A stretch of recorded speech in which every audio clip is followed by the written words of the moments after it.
the external anatomy of the rat. So first we have the cranial region, which is the head area, the cervical region, which is the neck. Then we have the pectoral region, which is the area where the front legs attach.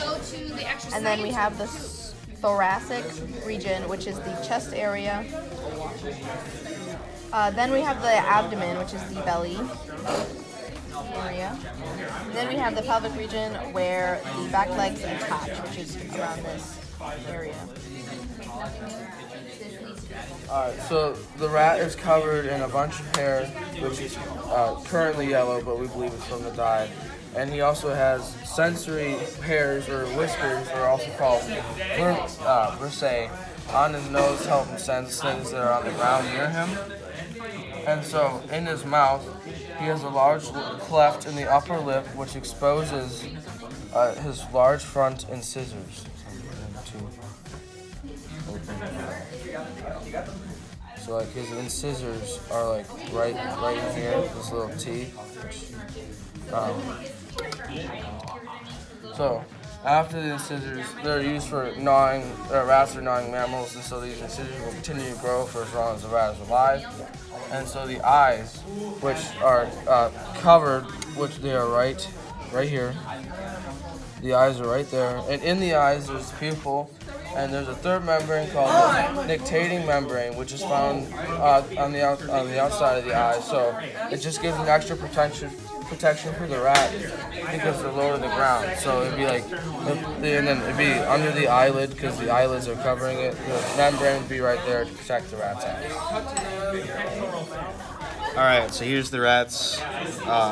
This external part's called the pinna. I can get it open. There. And the inside is a canal, and that's called the auditory meatus. So that's pretty cool. And on the other side of our little guy here, like right here, they're pretty small and hard to notice, but there's a teat right there. There's one up here, and there's over here somewhere. And not unlike a female, there's no like mammary glands, so we can't produce milk or anything like that. Alright, so for the anus, which is right above the testes and right below the tail, it is ventral to the base of the tail.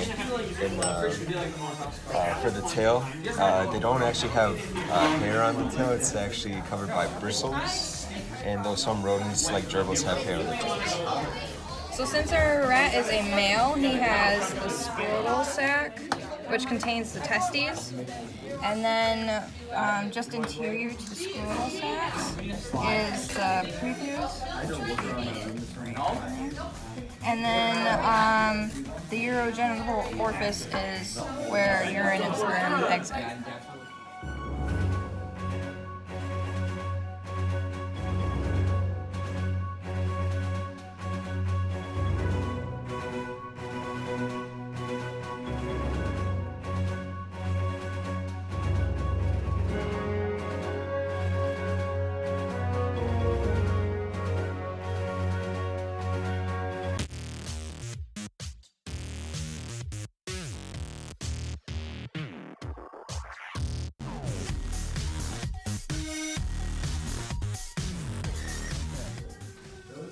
So this is the thoracic organs of this rat.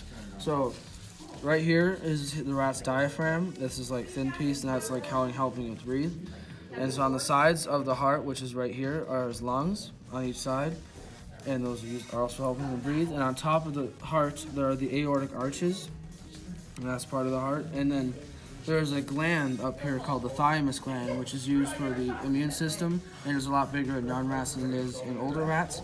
And like also below all this would be like the esophagus and the trachea, which are all used for like breathing and the respiratory system of the rat. All right, in our rat, this here is the liver. There's like 4 parts to it, and rats don't have a gallbladder, so it's used for storing bile a lot, like that, yeah. All right, right here is the stomach. I'm pretty sure you know what a stomach is used for. And over here is the spleen, and that's with functions in like the circulatory system. Yeah.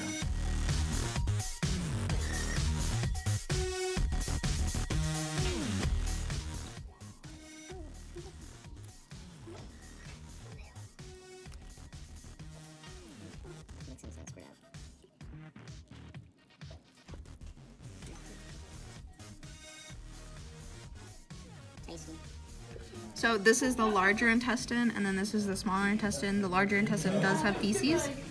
And then if you look under, we have one of the kidneys on that side, and then the other side, if we get everything else out, we have the other kidney, which is over here. All right, so this is the anus tube, and then the vas deferens, which is this organ right here, moves sperm from the epididymis to the urethra, which carries sperm through the urinary tract and out of the body.